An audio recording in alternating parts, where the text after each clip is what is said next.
red shoes. I don't have the red shoes anymore. I can't really wear heels. That's why I wear clogs, because they're a lot easier and more comfortable.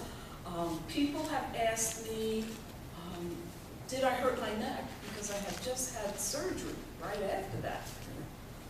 When I fell into the bus, my shoe truly got caught in, and I did go shalapow into the bus. And the people in the back, it was so funny. I couldn't tell you everything that happened, but they were all looking at me like Cheshire cats. They didn't say anything, they didn't laugh at me, but they were like this. Because if you were here to hear the story, I was probably getting a little beside myself with my new outfit, my new hair, and I had gone a little bit beyond what I should have, and I probably made a fool out of myself, but we learn by doing the things that we do. So that was the red shoes, and I had about 4 questions there. I did Rosa Parks. A lot of people asked, how come I did some behind the podium? Why did I come up here? And why did I sit down? When I did Rosa Parks, and I will have questions after, by the way, I like to use music. I like to change where I'm at. I like to use a chair, because she was on a bus, and I was telling you a story of a person on a bus. So I needed you to know that she was sitting in that chair looking at those buildings and the trees and all the things that she was looking at as she was traveling back and forth from work every day. I also had to find out the last thing I did. There were a lot of questions. Most people do not like to see me in back of a lectern. They like to see me in the front. And what is important as a speaker, there will be times when we will have to use this. And you'll have to be behind here, which means everything you do, from your voice to your movements, you're going to have to use everything you have, because your body language will not be as prominent as it is when you're standing out in the front making all these movements with your hand and body. But does anyone have any other questions that they had for those 3 things that I did that you can remember? Sue?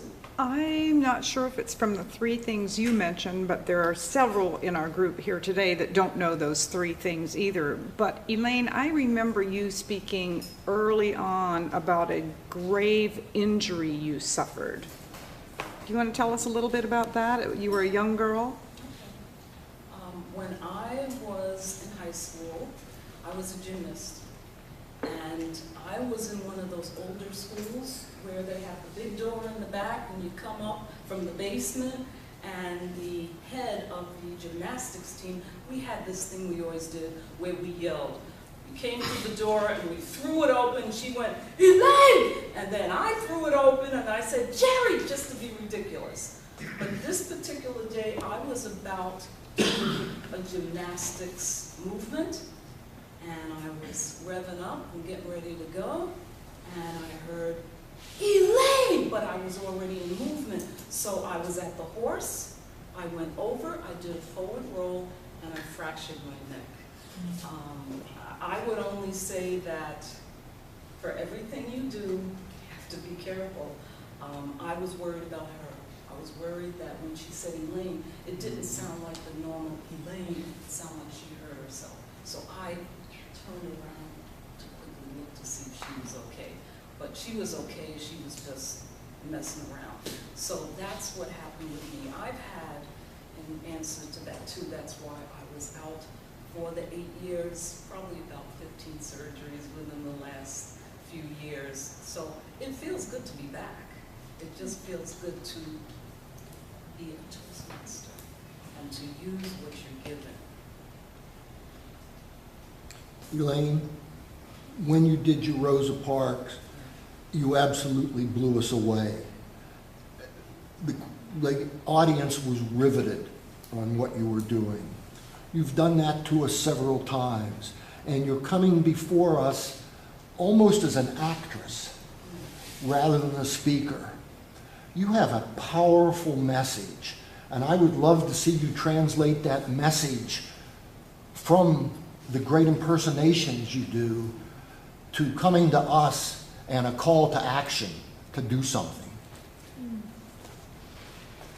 I think there's such a thin line between speech giving and acting. I don't really consider myself an actress, by the way. I just happen to have been given that because I did that, but something happened, I changed. I was not this demonstrative before, it was more like this. But something changed where I was using so much more of my body language to explain things.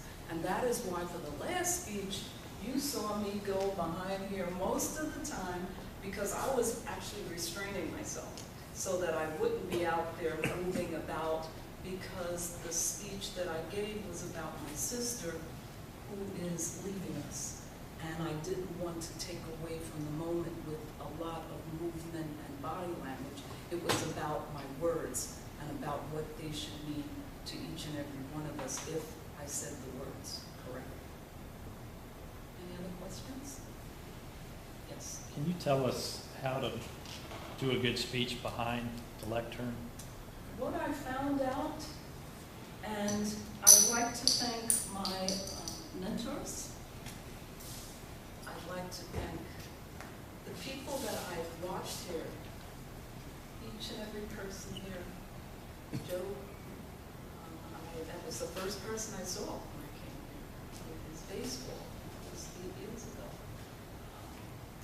What I learned is that eye contact, almost each and every person here, I'm going to look at you. And if you don't look back at me, I'm going to walk out of here and I'm going to almost go in your face so that I will stop you from wherever you are and bring you back in. That's one thing I do. I think another thing I do is, I hate to say this, but I wear high shoes. I want to be higher than this so that you really see most of me and I'm clear of where I am in spatial relationships. I think that this is something that is a good thing to have because you're listening to my voice and to nothing else. So it's all about the language and the voice and changing your tone and moving it up and slowing it down and speaking loud because I tend not to.